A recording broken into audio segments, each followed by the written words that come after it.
Assalamualaikum warahmatullahi wabarakatuh. Di sini Ibu akan sedikit memberikan materi ekskresi untuk tambahan materi dari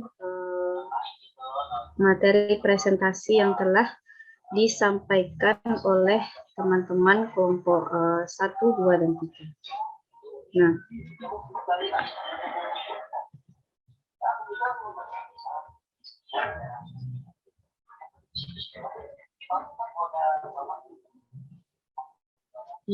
ekskresi.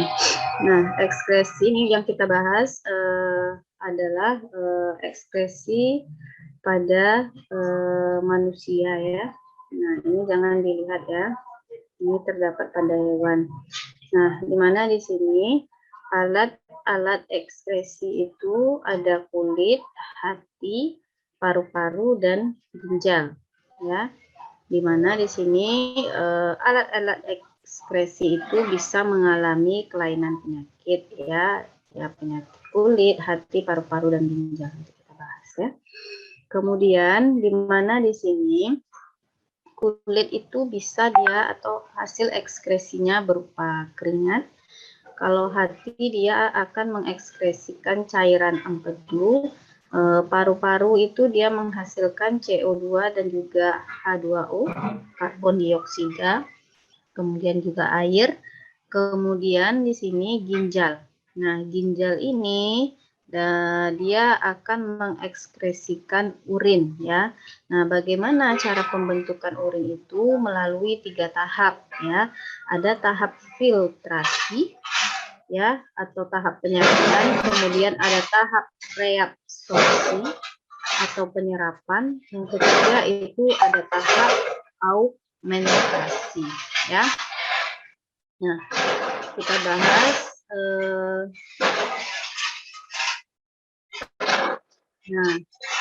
zat-zat yang harus diekspresikan ya oleh tubuh manusia itu ada berupa CO2 tadi ya, CO2 dan juga air.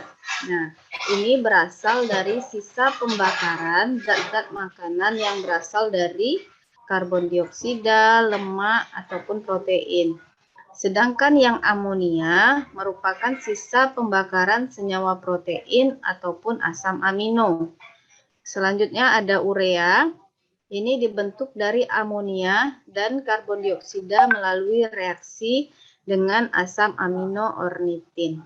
Nah, kemudian asam urat merupakan sisa metabolisme asam nukleat khususnya purin ya. Jadi kalau orang yang banyak makan atau yang terkena asam urat ini harus menjaga makanan yang banyak mengandung purin ya, contohnya seperti kacang-kacangan. Kemudian zat warna empedu. Ini hasil perombakan dari sel-sel darah merah atau hemoglobin ya. Kemudian alat-alat ekskresi tadi seperti yang kita lihat pada peta konsep itu ada kulit ya, ini kulit, kemudian ada hati, ada paru-paru dan ginjal ya. Nah, yang pertama itu ginjal atau ren ya. Fungsinya mengekskresikan sisa-sisa metabolisme yang mengandung nitrogen ya, misalnya amonia, urea, asam urat dari dalam darah ya. Kemudian selanjutnya mengekskresikan kelebihan air, garam, hormon, obat-obatan, dan vitamin.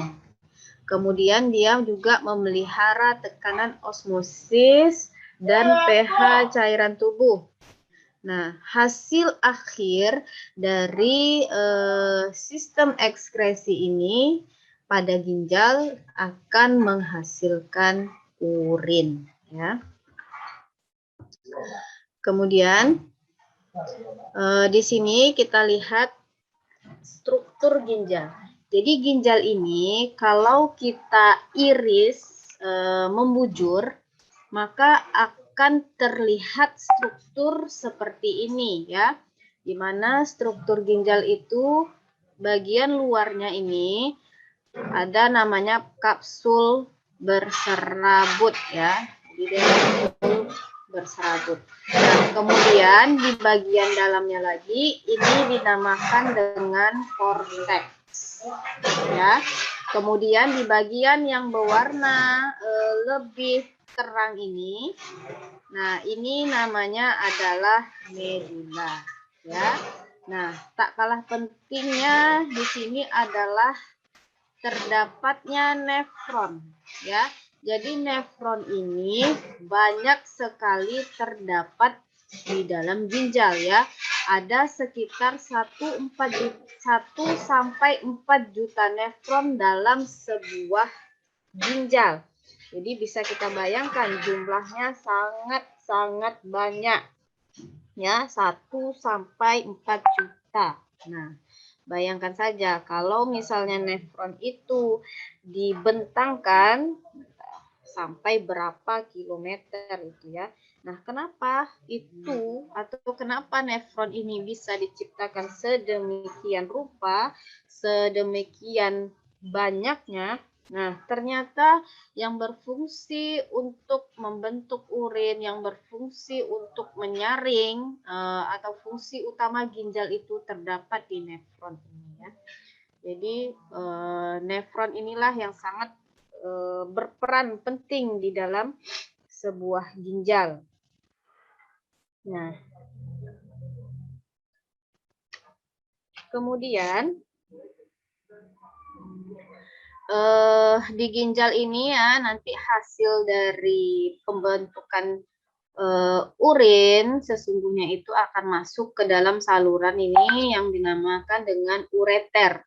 Jadi ureter ini yang akan membawa ya semacam pipa panjang yang akan membawa urin menuju ke kantong kemih ya. Jadi urin sesungguhnya itu akan disimpan di dalam kantong kemih ya. Jadi kalau sudah penuh kantong kemih ini, maka kita akan ada rasa ingin buang air ya. Nah, kemudian dari kantong kemih ini akan keluarlah air tipis melalui saluran lagi namanya uretra ya. Nah, makanya kita sebenarnya tidak boleh menahan-nahan pipis. Kalau misalnya kita sering menahan-nahan pipis, maka nanti kantong kemihnya akan sakit atau bisa juga nanti akan terjadi infeksi ya, karena kita sering menahan-nahan pipis. Nah,